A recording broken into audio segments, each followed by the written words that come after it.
નમસ્કાર મિત્રો, good morning. My profit point ચેનલમાં આપ સૌનું સ્વાગત છે. આજે 9/11/2024 અને શનિવારનો દિવસ.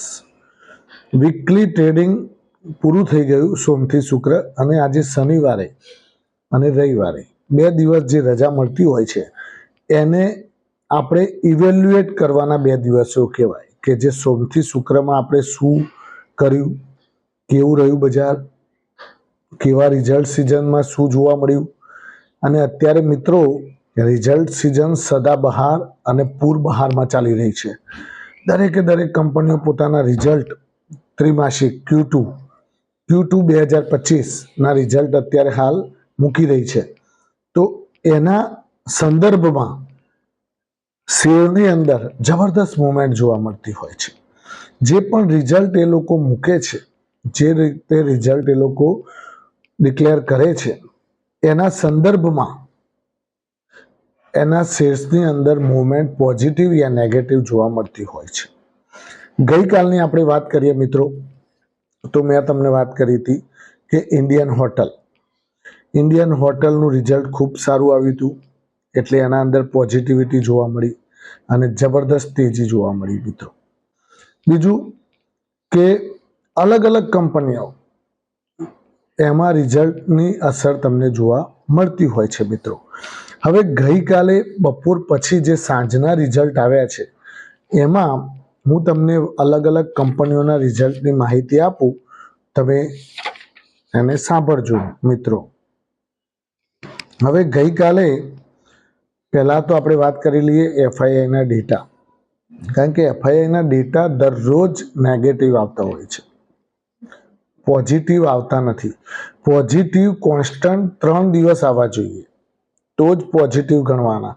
કોઈક દિવસે પોઝિટિવ આવી જાય તો પણ એને તમારે પોઝિટિવલી નહીં લેવાના. કેમ કે કોઈક દિવસે 12 મહિને બાવો આવે એના જેવું નહીં કરવાનું. આપણે શું કરવાનું કે ભાઈ રોજે રોજ ખરીદારી કરવા વેચવાલી કરતા હોય અને એક દિવસ ખરીદારી કરવા આવે તો એને માન્ય નહીં કરવાની. કોન્સ્ટન્ટ 3 દિવસ એ બાઇંગમાં રહે તો સમજવાનું કે અહીંથી હવે કદાચ યુ ટર્નના ચાન્સીસ રહે છે. હવે ગઈકાલે 3400 કરોડની FIIએ વેચવાલી કરી મિત્રો. 3400 કરોડ રૂપિયાનો માલ એમણે વેચી નાખ્યો ગઈકાલે. હવે આપણે અલગ રિઝલ્ટની વાત કરીએ મિત્રો, તો ટાટા મોટર્સનું પણ રિઝલ્ટ આવ્યું ગઈકાલે. ટાટા મોટર્સે 4 ફેક્ટરમાં ડાઉન રિઝલ્ટ જોવા મળ્યું મિત્રો. 4 ફેક્ટરમાં દાખલા તરીકે જુઓ, તમે સેલ્સ જુઓ, પછી પ્રોફિટ જુઓ, પછી એબિટા માર્જિન જુઓ, એબિટા જુઓ, બધામાં. હવે એ ઘટાડો કેમ આવ્યો? તો આપણું ડોમેસ્ટિક માર્કેટ તો સારું છે ટાટા મોટર્સ માટે, ઘણી સારી ગાડીઓ વેચાય છે, પણ એનું જે યુનિટ ફોરેનની અંદર છે JLR, એ JLRમાં આ વખતે માર્જિનમાં જબરદસ્ત ઘટાડો જોવા મળ્યો. એના કારણે આની પ્રોફિટેબિલિટી ઉપર જબરદસ્ત અસર જોવા મળી. આ વર્ષના અંત સુધીમાં કંપનીએ ડિક્લેર કરેલું છે કે આ વર્ષના અંત સુધીમાં કંપનીને કર્જ મુક્ત બનાવી દેવામાં આવશે. આવું ડિક્લેરેશન કંપની તરફથી આવેલું છે મિત્રો. હવે બીજી વાત કરીએ, ઓલા ઇલેક્ટ્રિકલનું રિઝલ્ટ 435 કરોડનું નુકસાન હતું ગયા ક્વાર્ટરમાં. આ વખતે એ ઘટીને 349 કરોડનું નુકસાન રહ્યું છે, એટલે ટૂંકમાં ગ્રોથ જોવા મળી રહ્યો છે. સેલ્સમાં પણ ગ્રોથ છે અને નુકસાનમાં પણ ઘટાડો જોવા મળી રહ્યો છે. એટલે નુકસાન ઘટતું હોય એટલે આપણે એને પોઝિટિવ લેવાનું. વેલસ્પન કોર્પનું રિઝલ્ટ આવ્યું, એનો પણ નફો ઘટી રહ્યો છે, નફો પણ ઘટ્યો, એબિટા માર્જિન ઘટ્યું, એમાં પણ ઘટાડો જોવા મળી રહ્યો છે. આરતી ઇન્ડસ્ટ્રીઝમાં નફો ઘટ્યો, આરતી ઇન્ડસ્ટ્રીઝમાં પણ પ્રોફિટ ઘટી ગયો અને સેલ્સ વધતો જોવા મળ્યો છે મિત્રો. સેલ્સ વધે એટલે ગભરાવાનું નહીં, નફો તો પ્લસ માઇનસ થયા કરે, કારણ કે નફામાં કેવું હોય કે કોઈક વસ્તુ ખર્ચ વધારે થઈ ગયું હોય તો નફો ઘટી જાય, પણ સેલ્સ તો છે ને, એટલે એનો મતલબ કે કંપની પાટા ઉપરથી ઉતરી નથી, આ ખાસ ધ્યાન રાખવાનું મિત્રો. પછી વર્લપુલનું રિઝલ્ટ આવ્યું. વર્લપુલનું રિઝલ્ટમાં એણે 52 કરોડની સામે 82 કરોડનો પ્રોફિટ આપ્યો છે. 52 કરોડ પ્રોફિટ હતું, એની જગ્યાએ 82 કરોડનો પ્રોફિટ, એટલે ઘણું સારું રિઝલ્ટ આપેલું છે. પછી ફોર્ટિસ હેલ્થકેરનું રિઝલ્ટ એકદમ ડિસેન્ટ રિઝલ્ટ છે. ચારે ચાર જે એના ફેક્ટર છે એ ફેક્ટરની અંદર જબરદસ્ત એનો ગ્રોથ જોવા મળી રહ્યો છે. હવે એટલે એ ફોર્ટિસ હેલ્થકેરના શેર્સમાં પણ તમે ધ્યાન રાખજો, એમાં પણ મુવમેન્ટ જોવા મળી શકે છે મિત્રો. રિલેક્સો ફૂટવેરમાં નફો, એબિટા બધું જ ઘટ્યું છે, ઈચ એન્ડ એવરીથિંગ. રિલેક્સો ફૂટવેર એટલે કે બૂટ ચપ્પલની કંપની, આપણે જે રિલેક્સોના ચંપલ પહેરીએ છીએ, બૂટ પહેરીએ છીએ, એ કંપનીમાં ઘટાડો જોવા મળી રહ્યો છે નફામાં ને એબિટા માર્જિનમાં એ બધામાં. મેટ્રોપોલિસ હેલ્થકેરમાં 35 કરોડ ગયા વખતે જે નફો કર્યો હતો એની જગ્યાએ આ વખતે 47 કરોડ નફો આપેલો છે. એબિટા પણ વધેલો છે, સેલ્સ પણ વધેલું છે, એટલે મેટ્રોપોલિસ હેલ્થકેરનું રિઝલ્ટ પ્રમાણમાં સારું કહેવાય મિત્રો. એલઆઈસીનું રિઝલ્ટ મિત્રો આ વખતે ઘણું સારું આવેલું છે. એનું એપીઈ સારું છે, વીએનઈ સારું છે, અને રિઝલ્ટ ઇઝ ડિસેન્ટ.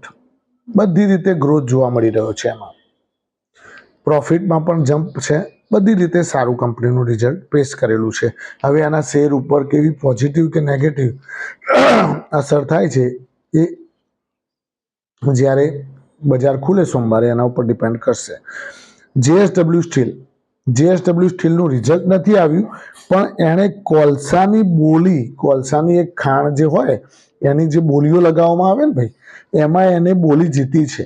તો કદાચ જેએસડબલ્યુ સ્ટીલના શેર ઉપર એની પોઝિટિવ અસર જોવા મળે તો નવાઈ ન પામતા. પછી સ્ટરલાઇટ ટેકનોલોજીનું રિઝલ્ટ નથી આવ્યું, પણ એને બીએસએનએલ કંપની તરફથી 1625 કરોડનો ઓર્ડર મળેલો છે નેટવર્ક મેન્ટેનન્સ કરવા માટે અને એને આખું રીડેવલપ કરવા માટે. સ્ટરલાઇટ ટેકનોલોજી એટલે ઓપ્ટિકલ ફાઇબર કંપની છે. ઓપ્ટિકલ ફાઇબર કંપની એટલે અલગ અલગ જગ્યાએ નેટવર્કને અને પ્લસ એનું જે આનું જે શું કહેવાય ઇન્ટરનેટ કનેક્ટિવિટીને ફાસ્ટ કરવા માટે ઓપ્ટિકલ ફાઇબર તરીકે કામકાજ કરતી હોય છે મિત્રો. તો આનું ધ્યાન આપજો તમે. બીજું મિત્રો, વેદાંતાનું રિઝલ્ટ આવી ગયું છે. વેદાંતા નુકસાનમાંથી નફામાં આવી ગઈ છે મિત્રો. જે નુકસાન કરતી હતી કંપની એ નફામાં આવી ગઈ છે, અને આ વખતે એબિટા પણ ઘટ્યો છે. એબિટામાં ઘટાડો જોવા મળ્યો છે મિત્રો. ભલે નુકસાનમાંથી નફામાં આવ્યું હોય, પણ એબિટા ઘટ્યો છે. સામે ટેક્સ ખર્ચ જે હતો એ ઘટ્યો છે. એ ટેક્સ ખર્ચના કારણે એના નફામાં જમ્પ જોવા મળી રહ્યો છે. 9000 કરોડ જે ગયા વખતે ટેક્સ ભર્યો હતો એની જગ્યાએ આ વખતે 2000 કરોડ ટેક્સ ભર્યો છે. એટલા માટે જે ટેક્સનો ખર્ચ હતો એ ઘટી ગયો, એટલા માટે પ્રોફિટમાં જમ્પ જોવા મળ્યો, એટલે નુકસાનમાંથી કંપની નફામાં આવી ગઈ છે. હવે રેમકો સિસ્ટમ્સની વાત કરું મિત્રો, તો રેમકો સિસ્ટમ્સ છે એ 25 કરોડમાંથી 42 કરોડનો પ્રોફિટ, 25 કરોડ જે ગયા વખતે પ્રોફિટ હતો એની જગ્યાએ 42 કરોડ પ્રોફિટ થયો છે, અને રેવન્યુ 432 કરોડની સામે 444 કરોડ આવેલું છે. એટલે માર્જિનમાં પણ વધારો અને ડિવિડન્ડ પણ 6.2%, 6.5 રૂપિયા આપવામાં આવેલું છે. એટલે રેમકો સિસ્ટમ્સમાં પણ તમે ધ્યાન આપી શકો છો. એમઆરએફમાં પ્રોફિટમાં ઘટાડો આવ્યો છે, એબિટા પણ ઘટ્યો છે. એમઆરએફનું રિઝલ્ટ ટાયર કંપની છે, મોટી ટાયર કંપની, સારામાં સારી કંપની. શેરનો ભાવ પણ 1,18,000, 1,20,000 ચાલી રહ્યો છે અત્યારે. 1.5 લાખ રૂપિયા જતો રહેલો, ઘટી ગયો છે. 585 કરોડ એણે પ્રોફિટ કરેલો ગયા ક્વાર્ટરમાં. આ ક્વાર્ટરમાં એણે 474 કરોડ પ્રોફિટ બતાવ્યો છે, એટલે પ્રોફિટ ક્વાર્ટર ટુ ક્વાર્ટર ઘટતો જોવા મળ્યો છે. એબિટા માર્જિનમાં પણ ઘટાડો જોવા મળી રહ્યો છે. આ જ રીતે ઇન્ફોએસમાં પણ પ્રોફિટમાં ઘટાડો છે, પણ સામે એબિટા અને સેલ્સમાં વધારો જોવા મળી રહ્યો છે. એટલે મિક્સ રિઝલ્ટ કહી શકાય મિત્રો.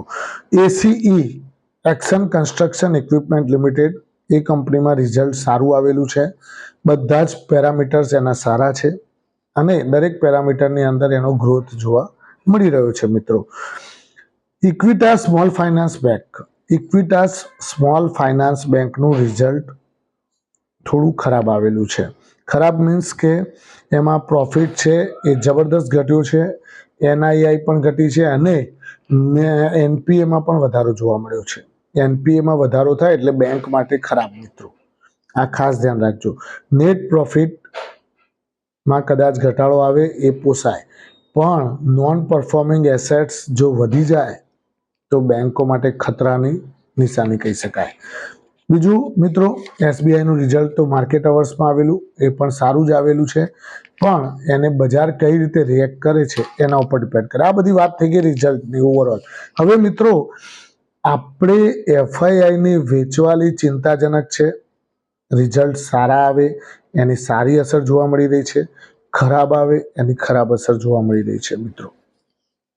તો આપણે એના ઉપર રિએક્શન જોવાનું કે કોણ કેવી રીતે કામકાજ કરે છે. અત્યારે હાલ ઇન્ટ્રાડે પછી બોલો કયું એફએનડો, કોલપુટ ઓપ્શન, આ બધું નહીં કરવાનું. તમે બધા સમજી ગયા છો કે શું કહેવા માંગે છે કીર્તિભાઈ. કીર્તિભાઈ કેમ રોજે રોજ તમને કહે છે મિત્રો? કારણ કે સેબીના આ શબ્દો છે, મારા નથી.